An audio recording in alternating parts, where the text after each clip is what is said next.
Almost all the veterans acknowledged the commonly portrayed fanatical Nazis did not account for the majority of German forces they fought. Many of those soldiers were conscripts from conquered lands, forced into defending Germany under the threat of death.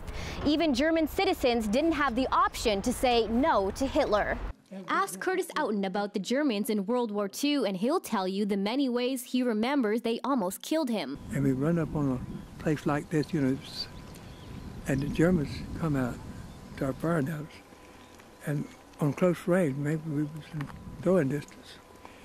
But I made it back, and the rest of them didn't. He's seen the damage the guns from these hidden bunkers could do to battleships up to 20 miles away. He's also seen what they can do to his friends fighting beside him in the war. I saw one of my buddies, 4 or 5 feet from me, get a direct hit in the foxhole, and it blew him plumb up in the air. And he come back down, and his intestines and everything was just spread out.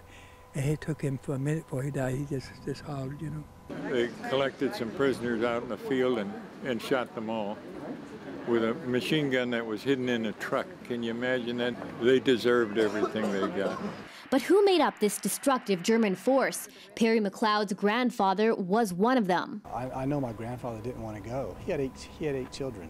You know, he did not want to go and go fight, you know, and get killed. By the end of the war, much of the German army was made up of conscripts, captured Polish and Russians who had no choice but to fight for Hitler or die. When the Americans invaded, some of the Polish soldiers turned on the Germans and shot their commander and just waited there until the Americans came, and then they surrendered. McLeod's grandfather was eventually captured in Berlin.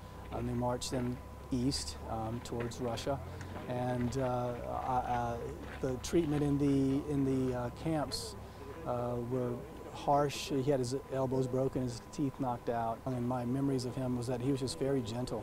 Today, German troops have a somber, understated presence at many of the D-Day memorial ceremonies. I do know a lot of veterans never have felt that close, especially to the German people. They saw a lot of atrocities, and some of the veterans here on our trip really weren't so keen on visiting a German cemetery. It just brings back too many memories. But after returning from the war, it wasn't easy for Outen to forgive. Yeah, it took me 10 years. It took me 10 years or more. I had nightmares, stuff like that, you know. And to this day, he says he'll never forget. Between 5 and 9 million German citizens and soldiers died in World War II. For the United States, that loss was closer to 500,000. In Paris, PJ Randau for the Raycom News Network.